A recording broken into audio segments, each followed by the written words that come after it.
예, 어제의 신앙으로 오늘을 살지 맙시다.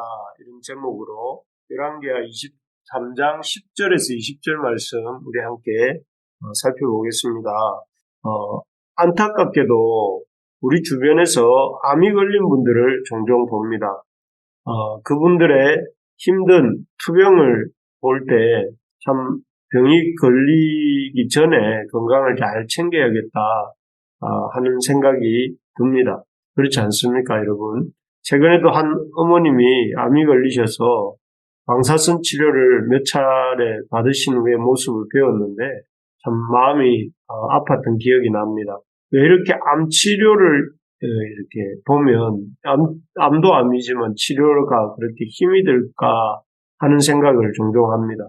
좀 가볍게 좀 이렇게 하면 좋을 것 같은데 참 암 치료를 한번 받고 나면 방사선이든 어떤 항암 치료든 이렇게 받고 나면 참 사람이 참 피폐해지는 것들을 엄청 피폐해지는 것들을 보게 됩니다.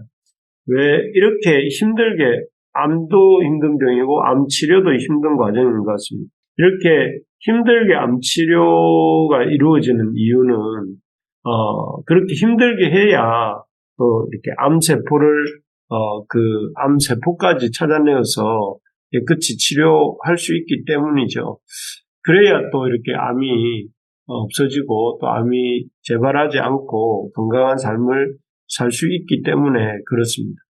이런 암세포와 또 암치료와 비슷한 것이 우상숭배와 그 우상숭배의 문제를 처리하는 문제였습니다. 이스라엘 역사를 보면 참 이 하나님께서 왜 우상을 섬기지 말고 우상을 만들지 말라고 하시는 그 말씀을 10계명 중에 제1, 2계명으로 주셨는지 이스라엘 역사를 보면 알 수 있습니다. 이스라엘도 그렇고 또 요즘 보고 있는 열왕기서에 나오는 열왕들과 유다 역사도 그렇고 하나님의 백성이라고 하면서도 날마다 또 이렇게 성전에서 제사를 드리면서도 얼마나 심각하게 우상 숭배를 했는지 이렇게 보게 됩니다. 오늘 본문에도 보면 이스라엘 유다 하나님 백성이라고 하는 유다와 유다 백성들이 얼마나 우상을 섬기는 일에 깊이 심각하게 빠져 있었는지를 볼 수가 있습니다.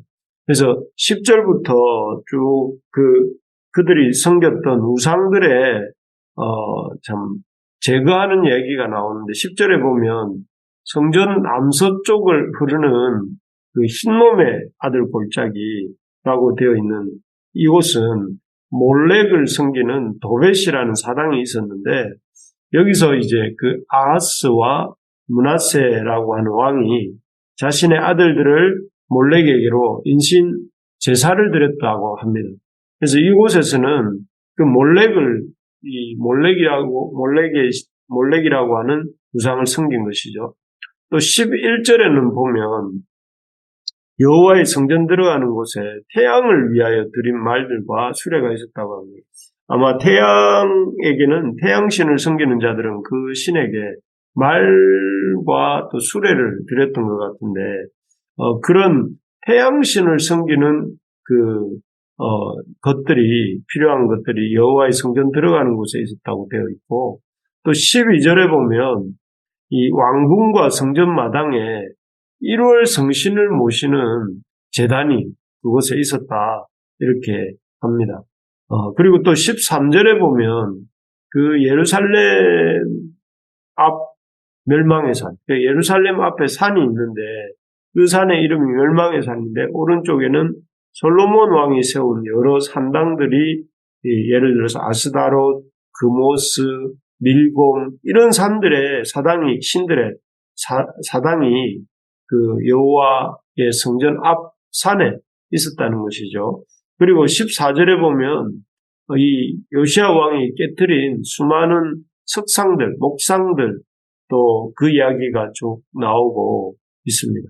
그래서 참 언급하자면 이렇게 끝이 없을 정도로 이렇게 우상들이 성전 곳곳에 또 예루살렘 곳곳에 산당들이라는 이름으로 또 이렇게 여러 가지 형태로 존재하고 있었던 것이죠. 블레셋도 아니고 바벨론도 아닌 이스라엘, 그것도 예루살렘 땅에 어떻게 이렇게 많은 우상들이 세워졌는지 그야말로 정말 어안이 벙벙할 정도입니다. 그래서 참 이스라엘이 우상 숭배가 깊고 또 깊게 물들어 있고 또 만연하고 있구나 하는 것을 느끼게 됩니다. 그런데 가만히 생각해 보면 이스라엘만 그런 것은 아니에요. 오늘날 하나님 백성이라고 하는 우리도 예수님을 구주로 믿는다고 하면서도 우리의 마음 구석구석에 보면 하나님보다 더 높이고 우리가 애착하면서 섬기는 우상들이 많지 않습니까? 물질도 있겠고 우리의 어떤 우리가 믿는 구석이 있는 사람들도 있겠고 우리가 믿고 의지하는 여러 가지 것들이 우리 구석구석에 있습니다. 그래서 칼빈 같은 사람은 우리 인간의 마음을 가리켜서 우상을 만드는 공장이다고 부를 정도였습니다. 참 맞는 말이죠. 우리 마음속에는 끊임없이 우상이 만들어지고 나의 욕망을 만족시킬 수 있는 그런 우상들을 세워갑니다. 그렇기 때문에 우리가 이런 우상 공장이라고 할 수 있는 그런 우리 자신의 마음을 들여다보고 늘 우리 하나님보다 더 높아진 생각이나 또 우리 하나님보다 더 의지하는 사람이나 또 사물이 있다면 그 요시아 왕이 어제와 오늘 본문에 보는 것처럼 예루살렘 성전 안팎에 있던 우상들을 찾아내고 부수고 불태우고 무너뜨려서 버린 것처럼 적극적으로 우리가 우리의 마음에 이 예루살렘, 우리의 예루살렘이라고 할 수 있는 우리의 마음에 이렇게 자리하고 있는 온갖 형태의 우상들, 산당의 형태로, 목상의 형태로, 또 이 골짜기에 이렇게 있는 그 모든 우상들을 찾아내고 또 불태우고 부수고 불태우고 무너뜨려 버리는 우리가 되어야 하겠습니다. 그래서 우리가 중요한 것은 어제의 신앙이 아니라 어제 내가 왕년에 잘 믿었다가 아니라 오늘 내가 참 그런 우리의 헛된 우상들을 무너뜨리고 그리고 끄집어내고 불태우고 한 그런 상태의 신앙으로 그 오늘의 신앙으로 우리가 살아갈 수 있어야 되겠습니다.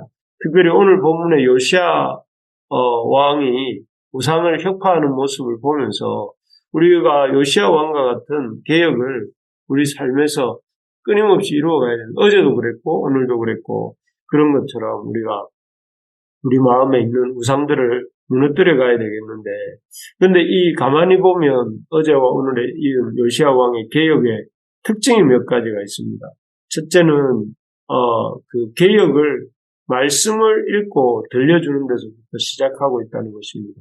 어제도 읽었고 오늘은 읽지 않았지만 3절에 보면, 오늘 본문이 아니지만 어제 본문 3절에 보면 요시야 왕이 성전 수리 중 발견한 율법책을 읽고 그 이스라엘의 영적 현실을 깨닫죠.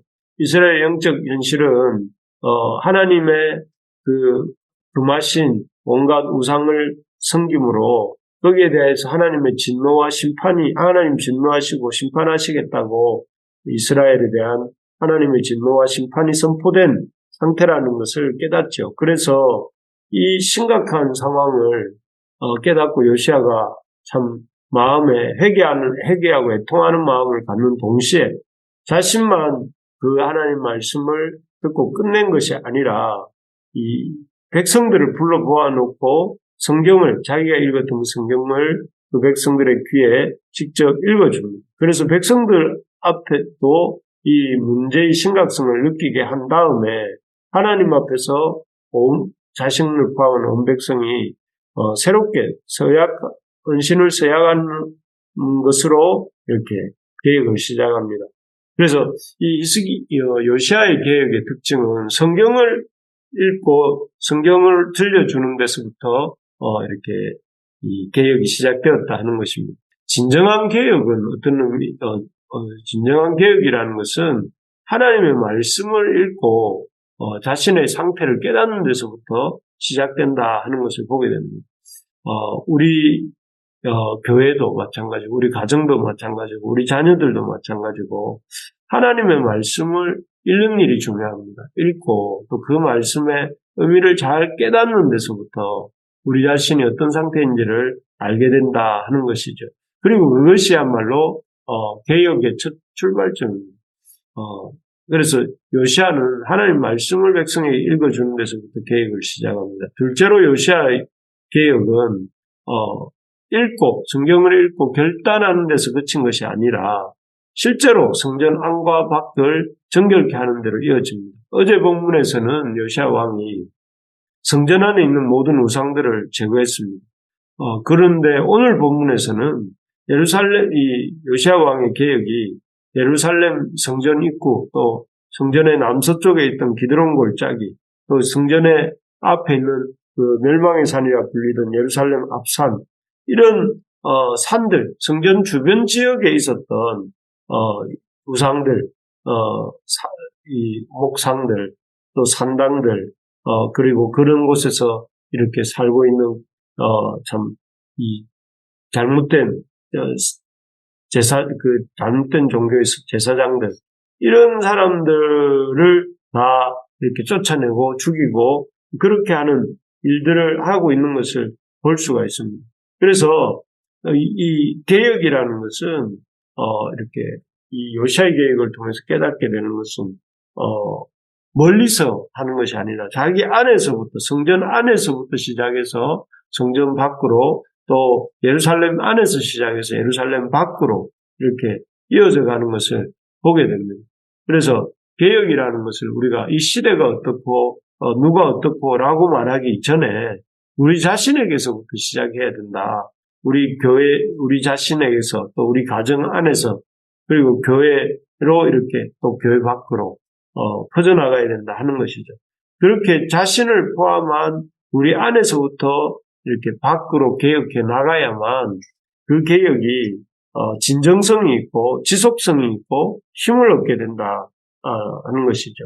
그래서 요시아의 개혁을 보면서 우리의 삶 속에서 우리 삶의 주변에서 내 개인적인 문제뿐만 아니라 나를 둘러싸고 있는 환경 속에서 바뀌어야 될 것들 또 변화시켜야 될 것들이 뭔지 돌아봐야 되겠습니다. 끝으로 요시아 왕의 계획의 특징은 첫째는 말씀에서 시작했다는 것이고 그래서 안에서 밖으로 향하고 있다는 것이라면 이 요시아 왕의 계획의 세 번째 특징은 예루살렘만이 아니라 베델까지 이렇게 현재뿐만 아니라 또 과거까지 다 철저하게 남김없이 계획을 하고 있습니다. 그래서 13절에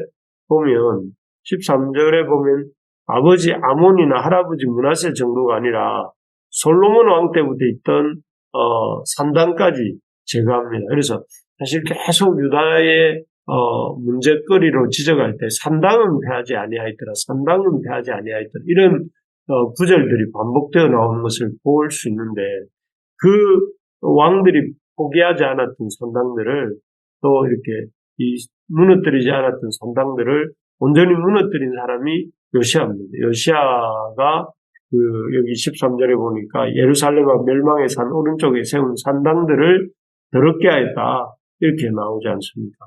그래서 그 철저한 어떤 솔로몬의 때부터 이렇게 유다 백성 사이에서 공공연히 행해졌던 산당에 가서 복을 비는 행위들이 이때 없어진 것이죠. 요시아 때.